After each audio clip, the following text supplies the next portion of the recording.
એક મુદ્દો એ છે કે ક્યાંક પેશન્સ નથી નેતાઓનું. વિપુલભાઈના પ્રશ્નો હશે, નાના નાના પ્રશ્નો હશે, આખા ગુજરાતના પ્રશ્નોને હું અહીંયા એક સાથે તો નહીં લઈ શકું, પણ આ એક નાનકડું એવું ઉદાહરણ છે કે ભણેલા ગણેલા લોકો જે લોકોની સમજથી એ વોટ કરે છે, 5 વર્ષ એ કોઈના ઉપર ભરોસો કરે છે, એ લોકોને પણ જ્યારે નેતાઓને કોઈ સવાલ પૂછે તો ભડકી જાય કે ભાઈ ઉતાર વિડીયો, તું તારે જે કરવું હોય, કાં તો પછી એ ધમકી ઉપર ઉતરી આવશે કે ભાઈ અમારું જ છે બધું, બીજા કોઈ મત આપ્યો તારું કામ થવાનું નથી. તો ભાઈ આપ્યા પછી 5 વર્ષે તો થવું જોઈએ ને. હવે તમે એવું કહો છો કે હવે બીજા કોઈને આપ્યા કામ નહીં થાય, એટલે પેલો ડરતો જ રહે બિચારો, અને એ કાયમ એની મૂંઝવણમાં રહે કે મારે કરવાનું શું છે, મારું કામ હું કેવી રીતે કરાવું. બીજું એ છે કે ગુજરાત જેવા રાજ્યમાં, આપણા રાજ્યમાં લોકો કોઈ સોના ચાંદી કે એવી કોઈ મોહરો તો માગી નથી લેતા, જે અધર સ્ટેટમાં આપણે ઘણું બધું જોઈએ છે.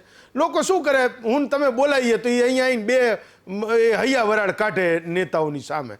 તો 5 વર્ષ મેં રજૂઆતો કર્યા પછી એનો એટલો હક તો બને છે. કદાચ મને એવું લાગે છે કે એ બધા થાક પછી, એ બધા પ્રયત્નોમાં નિષ્ફળતા પછી એ ગુસ્સો અત્યારે આ 3-4 દિવસમાં આપણને દેખાય છે. જનતા નક્કી કરતી હોય છે કે તમને પાસ કરવા કે ફેલ કરવા. કાર્યકર્તાઓ એનું કર્તવ્ય નિભાવતા હોય છે, પણ આખરે લોકશાહીમાં એ જનતા નક્કી કરે છે. બીજો મુદ્દો એ પણ છે કે નેતાઓએ પણ સમજવું પડશે કે આ 42-43 ડિગ્રીની ગરમીમાં તમારે જવું પડે, લોકોની પાસે જવું પડે.